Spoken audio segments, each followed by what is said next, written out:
부동산 사이클 얘기를 많이 하잖아요. 중기적으로 보게 되면 무조건 오르게 되어 있어요. 또는 인플레이션 효과를 생각해도 무조건 오르게 돼 있어요. 명목 가격 자체가. 그렇기 때문에 여러분들은 거기에 전략을 세우고 접근을 해야 되는 게 맞아요. 근데 이걸 가지고 단 한 1, 2년 사이에 상승이냐 하락이냐라고 해봤자 어차피 부동산 쉽게 못 팔거든요. 그렇기 때문에 조금 길게 보는 생각을 좀 하고 접근하시는 게 좋을 것 같고요.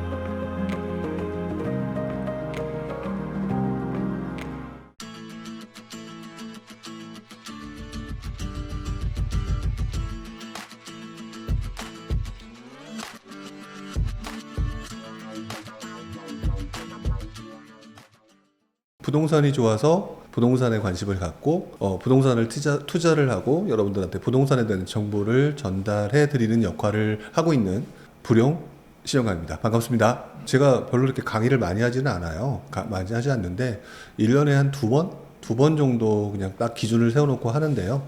상반기에 한 번, 하반기에 한 번 보통 이렇게 진행을 하는데 아무래도 이제 이번 해 같은 경우는 그동안 많은 분들이 이제 약간 테마에 따라서 좀 많이 움직이셨잖아요. 부동산 투자할 때.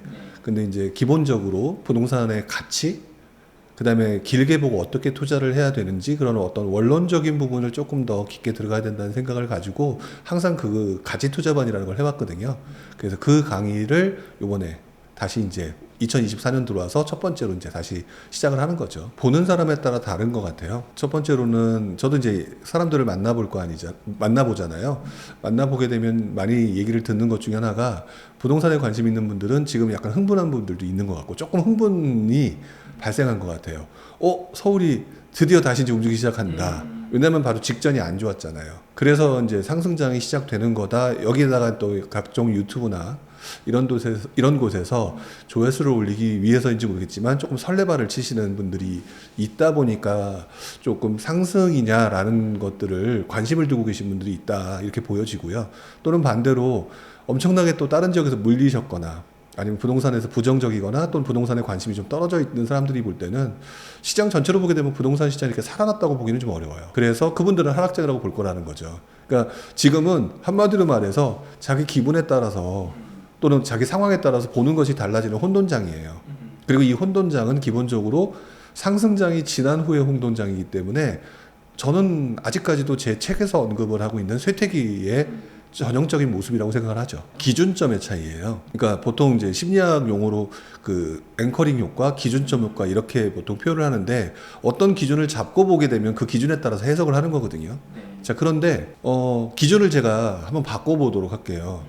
자, 2021년 상반기와 비교하면 지금은 떨어졌을까요? 올랐을까요? 예, 전반적으로 떨어진 시장이죠. 그런데 2023년 12월 기준으로 봤을 때 지금은 어떤 장일까요?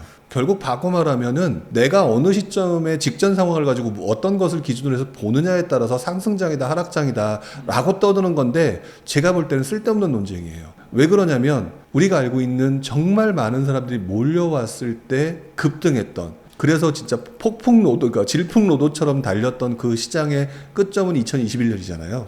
2021년에 최고점을 기준으로 보게 되면 분명한 건 하락장이에요. 분명한 것은 하락장이기 때문에 이것을 가지고 뭐 상승장이다 하락장이다라고 떠드는 거는 사실 별로 옳다고 생각하지가 않아요. 일단 지금은 하락 가운데서 있는 거는 분명히 맞는 것 같고 이제부터 이 하락이 반전될 수 있느냐 없느냐라고 하는 시장 환경과 그리고 잠깐 상승을 했잖아요. 작년 연말과 비교하게 되면 이것들이 추세로 이어지느냐 또는 정부가 살 수 있는 환경을 만들어주느냐가 이어지게 되면 이제 상승으로 한 5개월, 6개월 또는 1년 이어지겠죠. 그러면 상승장으로 다시 돌아오는 거거든요. 근데 지금 잠깐 바뀌었거든요. 잠깐 바뀐 걸 가지고 지금 너무 설레발을 치는데요. 제가 볼 때는 지금 상승장이라고 말하기는 상당히 어려운 장이다. 왜 그러냐면 상승장 우리가 경험해 보신 분들은 알겠지만 정부가 무슨 짓을 해도 안 반응이 없죠. 그냥 오르기만 했잖아요. 지금은 정부가 여러 가지 물론 내 맘엔 안 들지만 여러 가지 정책의 행동을 하고 있잖아요. 여기도 반응이 없잖아요. 안 오르는 쪽으로. 그렇기 때문에 오히려 지금은 제가 볼 때는 이 반응이 나중에 사야겠구나 그래서 수요가 실수요, 그 다음에 투자 수요 이런 사람이 들어오게 되면 이게 상승장이에요. 근데 지금은 그 단계가 아니기 때문에 조금 더 지켜봐야 되는 장이고, 그래서 큰 그림으로 놓고 보게 되면 여전히 상승장이라고 말하는 시기는 좀 아닌 것 같다. 저는 이렇게 정리를 하고 싶죠. 너무 설레발치지는 않았으면 좋겠어요. 저는 아까 제가 말씀드렸던 것처럼 내가 어떤 기준을 잡느냐에 따라서 제가 무슨 소리를 하더라도 다르게 받아들이실 거예요. 그렇기 때문에 일단 오를 거냐 떨어질 거냐 문제는 나중으로 좀 차치하고요. 지금 시장 상황으로 보게 되면은요. 그리고 또 과거의 상황을 보게 되면, 그리고 또 제가 제일 많이 얘기했던 게 부동산 사이클 얘기를 많이 하잖아요. 이 얘기를 근거로 보게 되면 중기적으로 보게 되면 무조건 오르게 되어 있어요. 또는 인플레이션 효과를 생각해도 무조건 오르게 돼 있어요. 명목 가격 자체가. 네. 그렇기 때문에 여러분들은 거기에 전략을 세우고 접근을 해야 되는 게 맞아요. 근데 이걸 가지고 단 한 1, 2년 사이에 상승이냐 하락이냐라고 해봤자 어차피 부동산 쉽게 못 팔거든요. 사도. 그렇기 때문에 조금 길게 보는 생각을 좀 하고 접근하시는 게 좋을 것 같고요. 이렇게 접근을 하게 되면 장기적으로 무조건 상승을 한다. 그 관점으로 보셔야 될 것 같아요. 그리고 이 장기적인 상승과 관련된 거는 여러 가지 신호들이 이제 앞으로 나오게 될 거예요. 저는 이제 그것들을 보면서 앞으로 이제 뭐가 나오지 않을까라고 좀 예상을 하고 있죠. 기본적으로 우리 옛날 이야기 하면 그냥 간단할 것 같아요. 가장 어렸을 때 기억나는 짜장면 가격은 얼마였나요? 500원이요? 뭐 어쨌든 근데 지금은요. 아무리 적게 잡아도 6, 7천 원일 거 아니에요. 그러면 오른 거거든요. 네, 오른 거예요. 근데 그거를 갖다 따지게 보게 되면 기본적으로 속에 있는 양파 가격, 고기 가격 다 올랐으니까, 아파트로 얘기하면 원자재 가격이 올랐으니까 올라가는 거죠. 근데 짜장면 가격이 오를 때 기억하시는지 모르겠지만 짜장면 가격이 너무 오르고 물가가 너무 오르면 짜장면 가격이 옛날에 막 제어하고 막 이랬대잖아요. 이런 현상들이 분명히 그 안에 숨어 있는 거거든요. 그래서 저는 개인적으로 뿐만 아니라 일반적인 현상으로도 봤을 때 우리가 살고 있는 이 자본주의 사회에서 나타나는 당연한 현상이 인플레이션이니까 원자재 가격이 올라가잖아요. 콘크리트 가격 올라가고 철근 가격 올라가는데 당연히 분양가 올라가고 그거를 갖다 주고 사는 사람들이 받아들이는 가격도 올라가게 될 것이다 라고 보죠. 근데 이제 상승을 얘기하시는 분이 너무 이것만 얘기하고 하락을 얘기하시는 분은 너무 그것을 무시해버리고, 그 과정에 여러 가지 현상들이 나타나긴 할 거예요. 하지만 길게 보면은요, 이렇게 움직인다라는 것들이 과거에 뭐 짜장면 가격이든 자동차 가격이든 과거에 뭐 아파트 가격이든을 봐서 기억하겠지만, 그런 전략을 세우고 조금이라도 그 구간에 내가 살아가는 그 구간에 최대한 싸게 살 수 있는 방법을 찾아서 사야 되는 게 맞는 것 같고요. 그래서 그렇게 여러분들이 부동산을 좀 편안하게 접근하셨으면 좋겠어요. 얘가 떨어져야 될 대상, 배제해야 될 대상, 관리해야 될 대상이라고 하게 되면 약간 공산주의로 가는 것 같아요. 더 좋은 집이 떨어지는 거를 기다려봤자 내가 원하는 수준대로 떨어진 적은 전 단 한 번도 본 적이 없어요. 제가 가장 처음에 강남에 있는 아파트 가격을 제가 기억나는, 그러니까 저는 처음에 이제 돈이 없어서 강남 아파트는 쳐다보지 않다가 처음으로 강남 아파트 가격을 처음 봤을 때가 도곡동에 있는 주공 아파트가 2억 한 6천 정도 때가 제일 처음에 기억이 나요. 근데 그 아파트가 지금은 30몇 억 되어 있고 막 이러잖아요.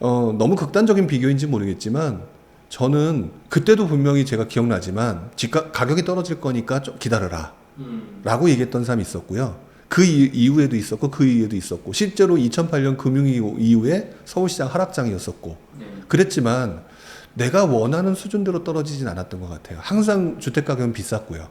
그렇기 때문에 저는 일단은 기본적으로 내가 가져야 될 포지션은 매입 포지션이어야 된다고 봐요. 단지 매입 포지션에서 잠깐의 그 찰나, 그 순간에 잠시의 전세를 살 거냐 안 살 거냐라고 하는 부분에 대한 포지션의 변경은 있을지 몰라도 기본적으로 여러분들 무조건 매입 포지션으로 가는 게 맞다고 봐요. 그렇게 되면 아마 지금 예를 들어서 여러분이 뭐 한 7, 8억짜리 샀다? 그러면 나중에 어느 순간 되면 그게 10몇 억 되어 있는 상황이 올 테니까, 그렇다면은 올랐다가 중요한 게 아니라 인플레이션 해지 차원에서도 어느 게 유리할까요? 전세 그때쯤 돼가지고 한 10억 주고 전세 들어가는 것보다는 내 돈 아니잖아요. 물론 매매를 한 것도 반은 은행 거라고 얘기를 하지만 그래도 내가 얻을 수 있는 수익이라는 게 만들어지는 것이 매매 시장이기 때문에 그 부분을 생각하면 저는 사는 게 낫다라고 생각해요.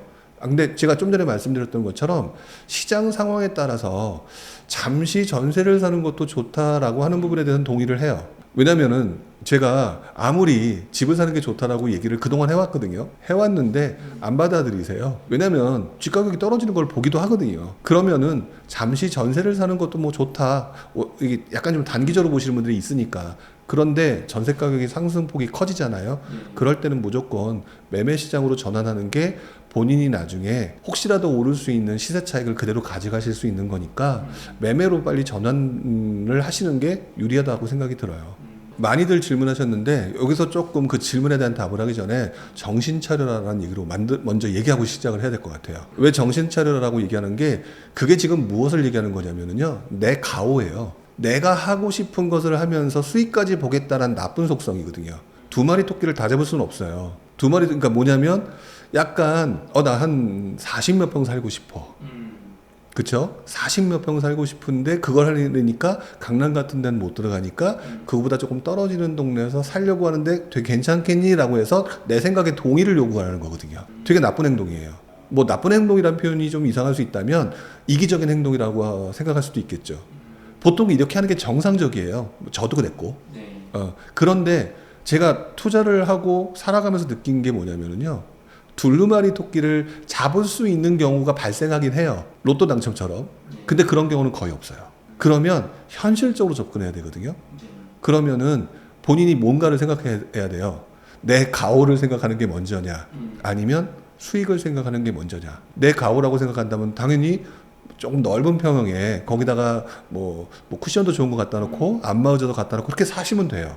근데 수익은 별로 없겠죠.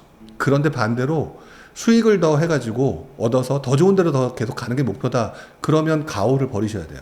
그러니까 질문이 그러면 달라져야 되겠죠. 그러면은 아까 말씀하셨던 것처럼 입지는 조금 떨어지지만 넓은 평수를 누군가는 그걸 원하시는 거고 누군가는 그걸 반대로 그걸 원하지 않는 거거든요. 근데 대부분 다 보면 수익을 원하세요. 보통 그렇죠. 네, 보통 수익을 원하거든요.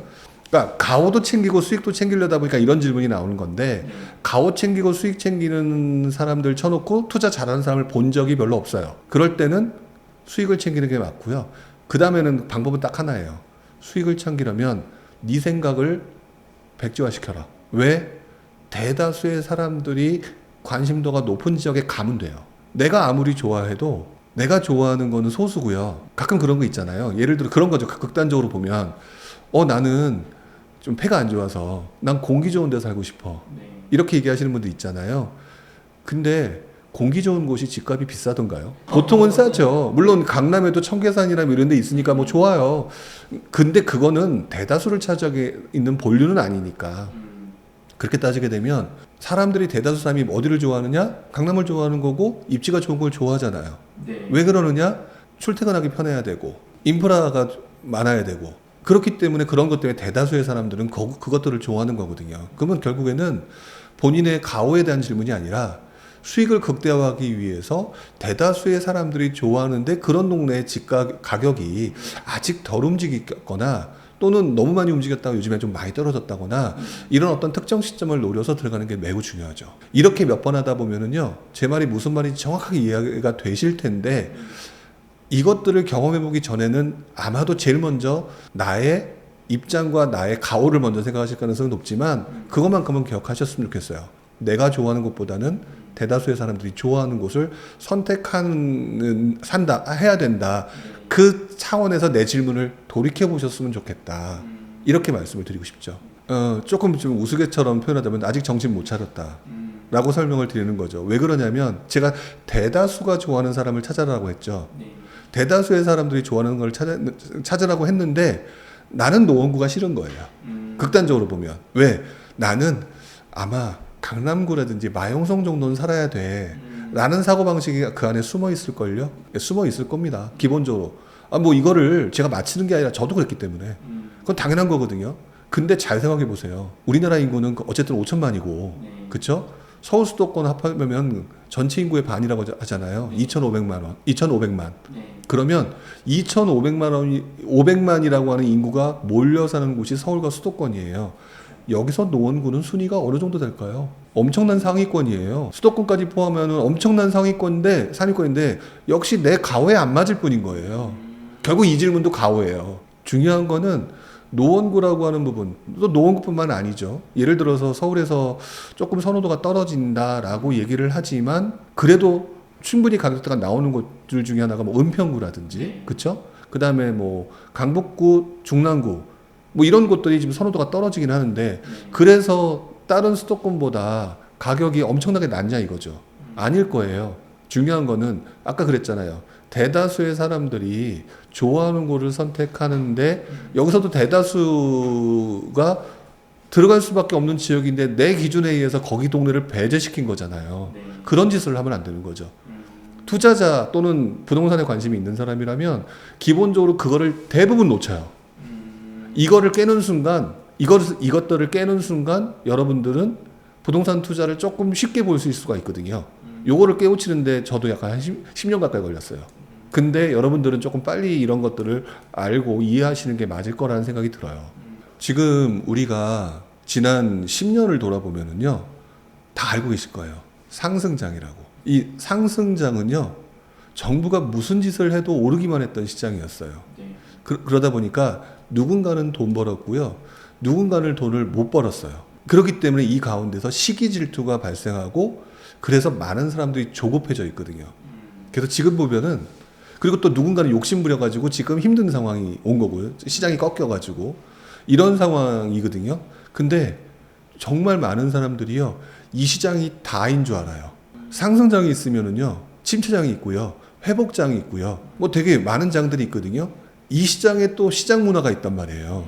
그런데 대다수의 사람들과 얘기를 나누다 보면 지난 10년간 봤던 상승장의 모습으로 앞으로의 장을 평가를 해버려요. 그리고 그렇게 행동을 하려고 해요. 예전 생각을 가지고. 그래서 지금 특히 젊은 분들 또는 투자를 처음 하거나 돈을 좀 빨리 벌어야겠다라는 생각을 가지신 분들이 지금 제일 힘들어하거나 제일 못하는 게 뭐냐면 너무 조급해요. 근데 재밌는 거는 저는 설명드리고 싶거든요. 이 부분에 대해서. 조급하게 움직이는 시장은 상승장이다. 막 올라가니까 조급하게 빨리 뛰어가야죠. 그런데 상승장을 지나게 되면은요, 조급함이 아니라 제대로 시간 내에 여유를 두고 볼 수 있는 장이 와요. 그래서 조급한 사람이 지는 시장이에요. 왜? 아니야, 상승할 거야. 혹시 폭락하는 거 아니야? 이러면서 주저하거나 너무 급한데 시장은 천천히 움직일 거거든요. 너무 그동안 상승했기 때문에 약간은 좀 천천히 정중동의 상태가 만들어질 거로 보여지는데, 그러면은 빨리 움직일 거라는 옛날 생각을 가지고 접근하시는 분들은 나중에 또 엄청난 그 스트레스를 받으실 거예요. 사도 스트레스. 샀는데 왜 안 오르지? 이런 경우가 발생하거든요. 근데 이 시장에 바로 이런 분들이 정말 많이 지금 남아있는 장이기 때문에 이것 때문에 조급함 때문에 빨리 샀다가 실망 매물 때문에 또다시 아니네 하고 또 팔아버리고, 그 다음에 시장은 천천히 움직이고 이러면서 급매물의 시장이 굉장히 활성화돼요. 그래서 제가 예전에 다른 강의를 하거나 이랬을 때 앞으로 10년간 여러분들은 급매물이라고 하는 단어를 정말 많이 듣게 될 거다. 왜 그러냐면 상승장의 그 잔상과 여운이 그대로 남아서 막 허둥지둥 움직이려고 하는데, 그런 사람들이 허둥지둥 들어왔다가 에이 잘못했네, 던질까 뭐 할까 해서 막 나올 때 누가 사요? 분위기 안 좋은데. 싸게 나올 수밖에 없는 그런 급매물만 놓고 달려가는 사람들이 만들어질 거예요.